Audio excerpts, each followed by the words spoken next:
Hello student, मैं सूर्य प्रकाश, प्रवक्ता भौतिकी, गवर्नमेंट पॉलिटेक्निक कॉलेज झालावाड़ से। स्टूडेंट, जैसा कि आप सबको पहले से विदित है, इस बार का जो हमारा सिलेबस है फर्स्ट ईयर का वो चेंज हो गया है, क्योंकि हमारी जो स्टडी स्कीम है वो भी चेंज हो गई है। जो ईयरली स्कीम थी अब वो सेमेस्टर वाइज हो गया है। तो मैं सेमेस्टर वाइज जो आपका सिलेबस में कुछ छोटे मोटे चेंजेस हुए हैं उसी के अकॉर्डिंग वीडियो डेवलप कर रहा हूँ। तो उसी के अंदर जो है अपना फर्स्ट ईयर जो फर्स्ट सेम का सिलेबस है उसकी यूनिट जो फर्स्ट है उसका तीसरा टॉपिक जो है मैं कवर कर रहा हूँ, यानी कि 1.3 जो टॉपिक है अपना वो मैं कवर कर रहा हूँ। और उसका जो मैंने पहले एक वीडियो बना दिया है जिसके अंदर थ्योरेटिकल जो उसकी प्रॉब्लम्स थी वो हमने वहाँ पे डिस्कस कर ली थी।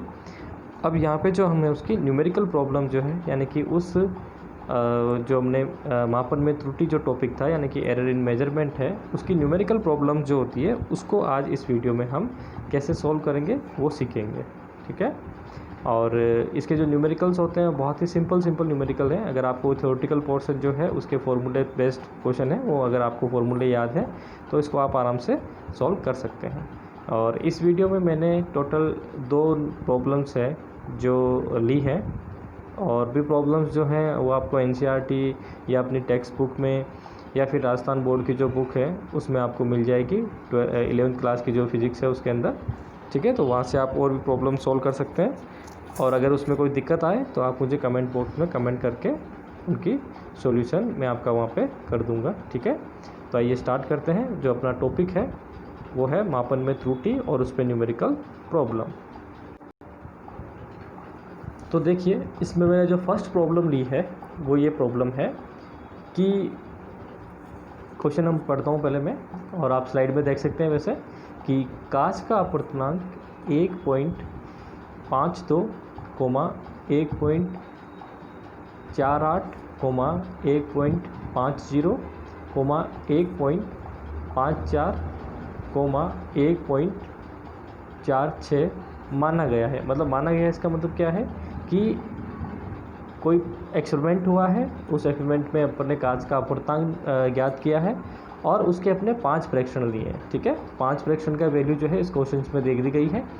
अब उसमें क्वेश्चन आगे क्या है कि निम्न की गणना करो। अब किसकी गणना करनी है? तो फर्स्ट है अपने औसत मान की, फिर परम त्रुटि की, फिर आपेक्षिक त्रुटि की और फिर प्रतिशत त्रुटि की। ठीक है, और इन सब का जो है थ्योरेटिकल पोर्शन है वो अपन पहले पढ़ चुके हैं। तो अब हम लोग अगर वो पहले पढ़ चुके हैं तो उसका अगर फॉर्मूला हमें पता है तो हम उस इन जो सारे की सारी जो अपने पास गणनाएं करने को दी गई है उन गणनाओं का जो है मान हम ज्ञात कर सकते हैं। ठीक है, तो आइए स्टार्ट करते हैं कैसे करना है। तो फर्स्ट जो हमें है वो दे रखा है यहाँ पे 5 हमें प्रेक्षण दे रखे हैं। ठीक है, 5 प्रेक्षण दे रखे हैं। तो पहला क्वेश्चन कहता है कि इनका औसत मान निकालना है। तो ठीक है, औसत तो क्या होता है, आप छोटी क्लास में पढ़ के भी आए, 10वीं क्लास में पढ़ा है, उससे पहले भी पढ़ा है।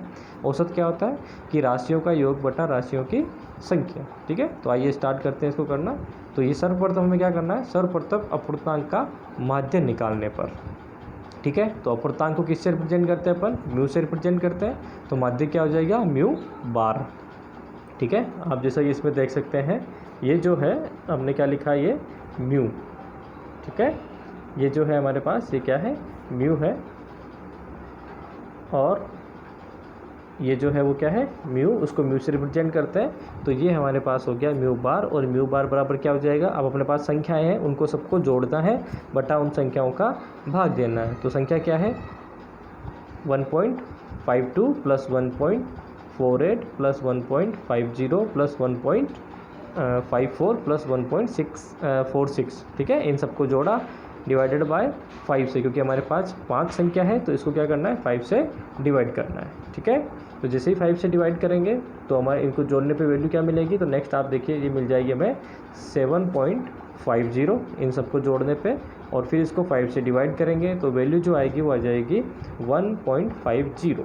ठीक है, तो वैल्यू कितनी आ गई, 1.50। ये हो गई किसकी वैल्यू, हमारे पहला क्वेश्चन जो है कि औसत मान कितना होगा उसकी हम जो है वैल्यू निकाल चुके हैं। ठीक है, अब एक चीज़ हमें इसमें ध्यान देने वाली बात है, वो क्या है कि हमें अगर कोई क्वेश्चन है उसके अंदर प्रेक्षण का जो मान है वो पॉइंट के बाद अगर 2 डिजिट तक दे रखा है, ठीक है, तो जब हम कोई आंसर निकालेंगे उसको भी पॉइंट के बाद 2 डिजिट तक ही हमें क्या करना है, उसको वैल्यू को रखना है, उसके आगे की जो डिजिट है उसको क्या करना है, हटा देना है। ठीक है, 5 या 5 से बड़ी है तो पहली डिजिट क्या होती है, 1 बढ़ जाती है अंक से, और 5 से कम है तो वो वैसी की वैसी रह जाती है। ठीक है, तो ये आपको पहले से पता है। तो इस वाले प्रोसेस से आप क्या करो, इसको जितनी डिजिट में, अगर मान लो ये 3 डिजिट में दे रखा होता है, सपोज के लिए सारी की सारी वैल्यू है पॉइंट के बाद कितने डिजिट में होती, 3 डिजिट में होती, तो आंसर भी कितने में निकालना होता अपने को, इसको 3 डिजिट में आंसर निकालना होता है। ठीक है, चलिए नेक्स्ट, तो माध्य हमने निकाल लिया है। अब हमें क्या करना है, परम त्रुटि निकालना है। तो परम त्रुटि क्या होती है, परम त्रुटि होती है कि हमें इन माध्य जो निकाला है उसको किन में से माइनस करना है, जो प्रश्न दे रखे हैं उनमें से माइनस करना, और अगर वो प्लस या माइनस कुछ भी हो उसको हमेशा क्या लेना है, पॉजिटिव में ही लेना है। ठीक है, वो क्या होती है उसकी परम त्रुटि। ठीक है, तो आइए चलिए नेक्स्ट स्लाइड में देखते हैं। तो नेक्स्ट स्लाइड में है अब परम त्रुटि क्या होगी वो हम देखते हैं। तो परम त्रुटि क्या हो जाएगी, डेल्टा म्यू 1 वो क्या होगी 1.50 माइनस 1.52, क्योंकि पहला प्रश्न क्या था अपना 1.52, और इस ये कितना आ रहा है माइनस 0.0 या 0.02 आ रहा है। ठीक है, या 0.02 आ रहा है, तो माइनस में आ रहा है तो इसको हमेशा किस में लेना है, प्लस में ही लेना है परम त्रुटि के अंदर। ठीक है, अगले वाले में देखिए डेल्टा म्यू 2 क्या हो जाएगा 1.50 माइनस, अगला फ्रैक्शन क्या था 1.48, तो उसको माइनस करेंगे तो क्या आ जाएगा 0.02, इसको किस में लेना है, प्लस में लेना है। ठीक है, तो अभी मैंने यहाँ पे क्या लिखा है, इसमें प्लस माइनस दोनों लिया है, लेकिन जब परम त्रुटि हम लेते हैं तो उसको क्या करते हैं, मॉड्यूलस लेते हैं हमेशा। ठीक है, ये मैंने आपको पहले बताया था। तो लिखते टाइम भले आप इसको ऐसे लिख दीजिए, लेकिन अल्टीमेटली जब आगे प्रोसेस करेंगे तो उसमें क्या लेंगे, हमेशा इसको प्लस में ही लेंगे।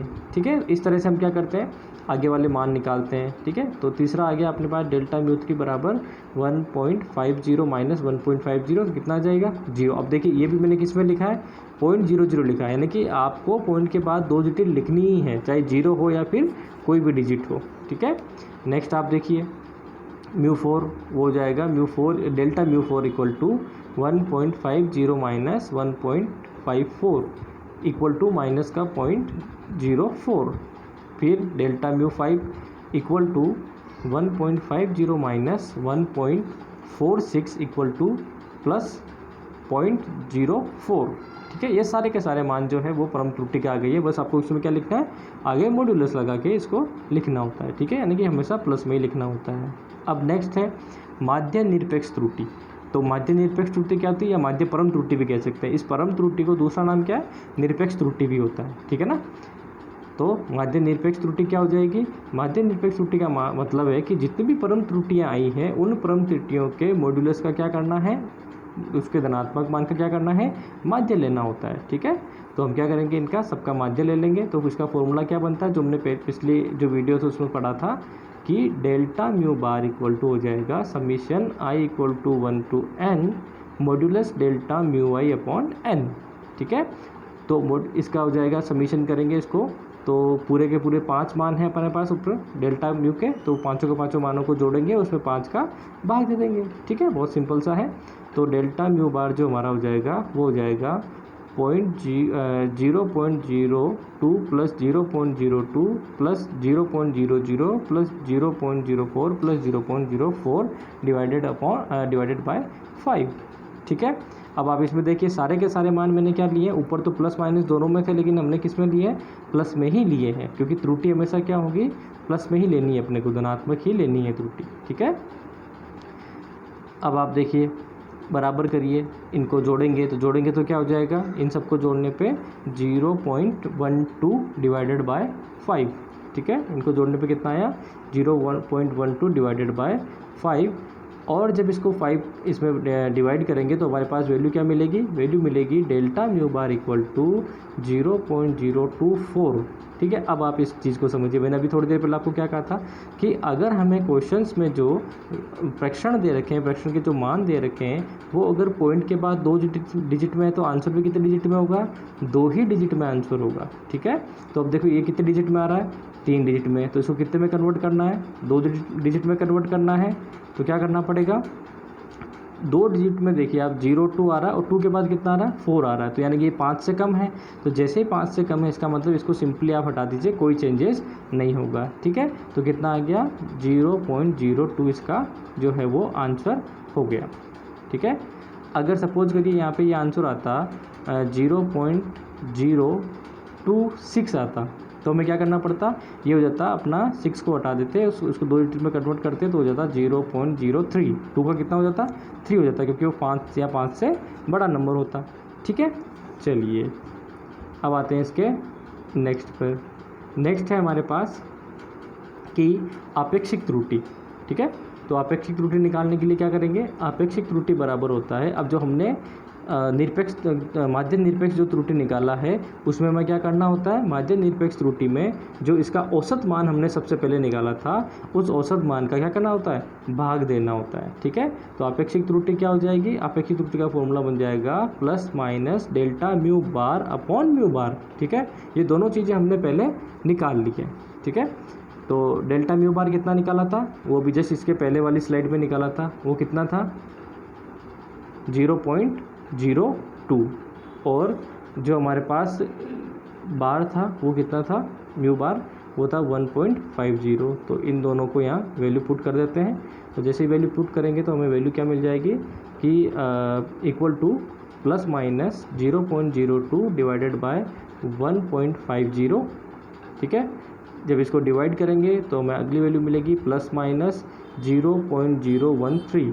ठीक है, 0.013। अब फिर से वही प्रॉब्लम, पॉइंट के बाद कितनी डिजिट आ रही है इसके अंदर, पॉइंट के बाद जो डिजिट आ रही है वो आ रही है 3 डिजिट, और हमें कितने डिजिट में लेना है, 2 ही डिजिट में।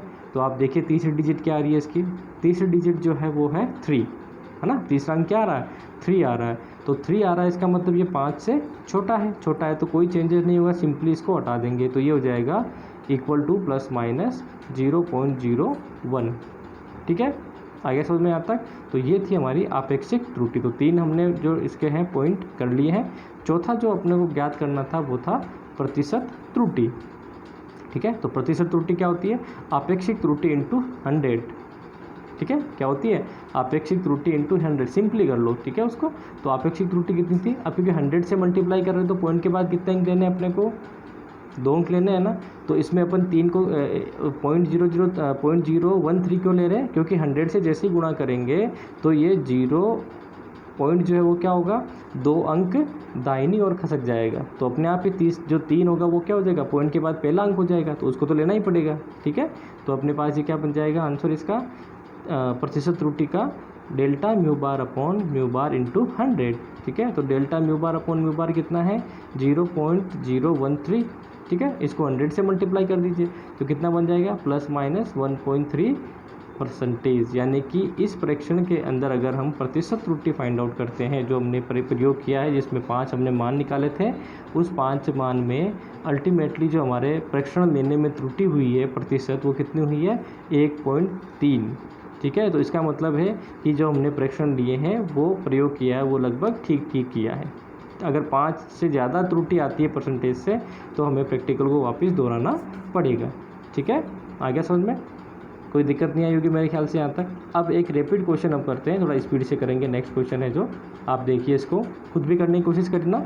ठीक है, यह है कि किसी प्रयोग में सरल लोलक का आवर्तकाल क्रम से 2.63 सेकेंड, 2.56 सेकेंड, 2.42 सेकेंड, 2.71 सेकेंड तथा 2.80 सेकेंड मापा गया तो परम त्रुटि, औसत निरपेक्ष त्रुटि और प्रतिशत त्रुटि ज्ञात कीजिए।